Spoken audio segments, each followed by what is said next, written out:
فأنا ناصح لإخواني بالصدع بالحق تبيض وجوههم. السكوت في مسألة الحزبية يضرها، فاصدع بما تؤمر وأعرض عن المشركين. سلامي على دماج ورجالها والشيخ يحيى ودار العلم يا سعد بانيها. Kedai ke ataupun beli barang ke, dan kita bagi alasan sebab kita ada komitmen di keluarga kita bagi alasan kita tangguhkan sedikit hajat mereka itu. Dan dengan alasan kita tu mereka tak payahlah, tak payah buatlah tu, tak payah pergilah kedai, tak payah belilah tu, tak payah beli ni. Jadi adakah ini kita katanya dengan alasan ini dan respon daripada mereka itu kita tak berbuat baik kepada mereka ataupun kita perlu korbankan untuk melakukan hajat mereka itu? Kalau perintahnya tadi adalah mubah, yaitu apa, perkara yang mubah, membeli perkara-perkara yang mubah, maka apa, itu wajib bagi kita. Dan itu harus lebih diutamakan daripada yang lain-lain. Sebagaimana apa di dalam hadis, jangan dicium, tak boleh, bahaya. Dalam hadis Abi Hurairah dan hadis Ibni Umar tentang apa, 3 orang yang masuk ke dalam gua itu, yaitu apa, walaupun anak istrinya sampai minta makan, tetapi karena orang tuanya belum makan, maka dia menahan dulu karena makanan terbatas. Maka apa? Maka ternyata dengan sebab itu dia tawasul dengan itu, ternyata Allah Ta'ala mengabulkan, menunjukkan inilah yang betul. Jadi kalau permintaannya tadi perkara yang mubah, maka dia wajib bagi kita untuk menunaikannya. Berarti apa? Untuk yang lain-lain ditunda dulu. Sambil apa? Kita mungkin telepon ke yang lain, oh mohon maaf, ditunda sekejap atau dipospon sekejap, orang tua sedang perlu apa misalkan. Tapi kalau kita melihat sepertinya memang yang lain itu harus diutamakan, nah kita minta udzur ke orang tua. Kalau orang tua ridho, nggak apa-apa. Kalau orang tua nggak ridho, orang tua harus diutamakan. Kalau memang perkaranya semula adalah mubah, perkara yang dibeli itu. Kecuali kalau kita boleh, kita ngerjakan yang ini, mungkin sebagian dari teman kita boleh ngerjakan yang itu, misalkan, atau anak kita atau siapa, itu bagus. Tapi kalau nggak ada, memang kalau harus ada priority, berarti orang tua priority. Wallahu a'lam. Iya kok. Tanya lagi satu. Baik. Ini apakah hukum itu membeli sesuatu dengan awalnya meletak deposit, kemudian kalau dia kalau nggak jadi itu depositnya macam mana? Dijelaskan oleh Lajnah Daimah, Syekh bin Bas, Syekh Utsaimin, demikian pula, maksudnya Syekh Utsaimin juga pendapatnya macam itu, demikian pula Syekh Yahya, ini adalah betul, yaitu apa namanya, bai'ul urbun, boleh urbun, boleh urban pakai ain, yaitu apa, dengan deposit atau down payment, atau kalau Indonesia bilang uang muka, itu boleh. Kalau kemudian ternyata tidak jadi, maka penjual boleh untuk mengambil itu.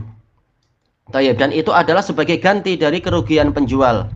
Kenapa? Karena manakala kita sudah menghajis atau apa istilahnya itu, membooking barang itu, berarti penjual berkewajiban untuk tidak boleh menjual ke orang lain, menawarkan ke orang lain. Maka penjual dari sisi ini dia terugikan kalau sampai kita tidak jadi. Padahal boleh jadi ada pembeli lain yang lebih potensial. Maka untuk menutup kerugian itu, dia boleh untuk mengambil urbun tadi, apa tadi itu istilahnya? Deposit tadi, sebagai ganti dari kerugian yang dia alami. Dan juga apa, kita tahu bahwasanya barang itu semakin bertambah hari, semakin mengalami susut nilai. Makanya ketika barang itu tidak jadi dibeli oleh orang yang membooking, berarti apa? Berarti barang itu kembali ke penjual dalam keadaan harganya sudah berkurang, kualitinya sebenarnya sudah berkurang. Maka apa? Dia boleh sebagai ganti dari kerugian itu dia mengambil uang deposit. Cuma apa? Sejak awal kita berhak menawar. Misalkan dia mengatakan, ya ini motornya harga 5.000, depositnya 100. Kita boleh menawar, janganlah 140 ke berapa misalkan. Boleh saling menawar, boleh. Kalau dia setuju, alhamdulillah. Kalau dia nggak setuju dan kita tak rela, cari kedai yang lain, itu boleh. Nah, kalau kita sudah setuju memang depositnya 100, maka apa? Berarti kita memang sudah harus siap untuk itu. Siap untuk barang itu, untuk duitnya itu hilang. Sebagaimana apa? Penjualnya juga harus siap hati untuk barangnya itu, motornya dikembalikan. Padahal apa? Boleh jadi motornya sudah berkurang sedikit kualitinya atau apa. Baik. Berarti apa? Dan itu adalah boleh sebagai ganti dari keuntungan yang tidak jadi diperolehi oleh si penjual. Yang penting sejak awal kita sudah setuju atau tidak setuju sejak awal. Terserah, sama-sama sepakat dulu. Dan itu halal, wallahu a'lam. Ada pembahasan dalil-dalilnya telah kita lewati juga dalam daras malam itu. Boleh macam itu. Kalau tak jadi daripada segi penjual tak jadi, pembeli tak jadi, sama saja. Kalau penjual itu dia tidak boleh mengatakan tidak jadi kalau sudah berpisah. Tapi pembeli boleh, karena apa? Karena memang sudah kesepakatan ini waktunya 3 hari. Kalau tidak jadi ya saya kembalikan. Si penjual mengatakan ya sudah 3 hari, tapi kalau nggak jadi ya berarti depositnya saya ambil. Nah, berarti apa? Pembeli punya hak, diberi hak khiyar, sementara penjual nggak punya hak khiyar lagi, karena dia memang sudah menyepakati jual beli dan pembelinya sudah pergi. Hak khiyar di tangan kita. Baik, kita punya hak khiyar, penjual punya hak untuk apa? Memegang urbunnya itu, memegang deposit. Nggak boleh penjual kemudian menarik kembali, sementara orang sudah berpisah. Cuma pembelinya masih ada sisi keuntungan, dia boleh mengembalikan. Nah, penjual nggak boleh meminta kembali. Cuma apa? Penjual boleh untuk meminta untuk mengambil duit deposit tadi. Jadi masing-masing ada apa? Ada keuntungan dan ada kerugian. Allahu a'lam. Macam ini saya, kalau dia enggak macam kalau jual beli itu ditetapkan pada satu tarikh. Maksudnya bila lagi 1 bulan dia mesti bayar. Pembelinya mesti bayar. Iya. Tapi udah belinya sampai 1 bulan enggak bayar lagi. Dia tanya sampai bila mau bayar, enggak tahu. Nah, itu hutang.